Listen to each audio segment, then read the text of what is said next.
Selamat pagi anak-anak.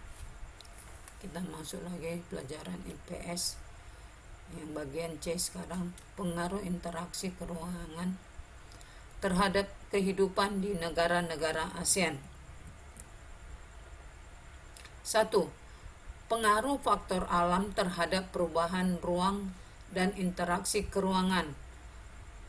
A. Faktor iklim. Iklim menjadi panas karena individu sering menebang pohon di hutan hanya untuk kepentingan pribadi, sehingga lapisan ozon menipis, sehingga wilayah bumi lebih panas. Kamu bisa lihat gambar ini, bahwa manusia serakah semua berkepentingan untuk menebang pohon. B. Faktor geologi. Geologi pertambangan menjadi menipis dikarenakan individu membutuhkan barang tambang untuk keperluan mereka. Tambah banyak penduduk yang berpindah ke daerah tersebut, maka semakin menipis geologi pertambangan. C. Faktor ketersediaan sumber daya alam. Ketersediaan yang ada juga semakin menipis karena individu membutuhkannya, dan banyak masyarakat yang pindah ke daerah tersebut, sehingga banyak masyarakat yang menggunakan sehingga ketersediaan semakin menipis. 2. Pengaruh perkembangan teknologi terhadap perubahan ruang. A. Teknologi transportasi. Perkembangan sarana transportasi membutuhkan ruang sebagai sarana dan prasarana penunjang.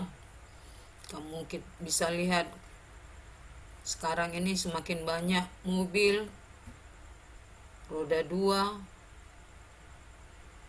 Kalau kita perhatikan, kalau kamu pernah mendengar berita di Jakarta, semakin banyak, kita sudah tahu ada Transjakarta atau yang disebut dengan busway, kereta, dan MRT.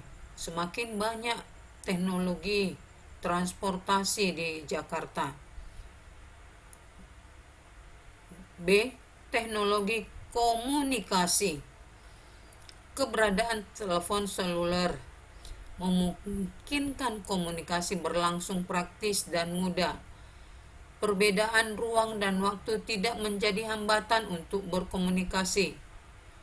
Contoh lain teknologi komunikasi yaitu televisi, radio, dan internet. Kamu bisa melihat sekarang kamu sudah memegang HP. Kamu bisa bertelepon kepada saudaramu yang di daerah yang lain. Tidak membutuhkan waktu yang lama. Hanya berapa menit atau detik kamu sudah bisa berkomunikasi. Inilah pengaruh teknologi komunikasi yang terjadi saat ini. Sekarang tugas. Sebutkan penyebab terjadinya global warming. 2. Sebutkan upaya yang dapat dilakukan agar dunia tidak mengalami global warming. 3. Sumber daya alam non-hayati yang tidak dapat diperbaharui agar tidak semakin menipis. Upaya apa yang dapat dilakukan manusia? 4. Jelaskan dampak negatif dan positif pengaruh perkembangan teknologi. Ini baik teknologi transportasi maupun teknologi komunikasi. Jadi semua teknologi, apa dampak positifnya dan apa dampak negatifnya.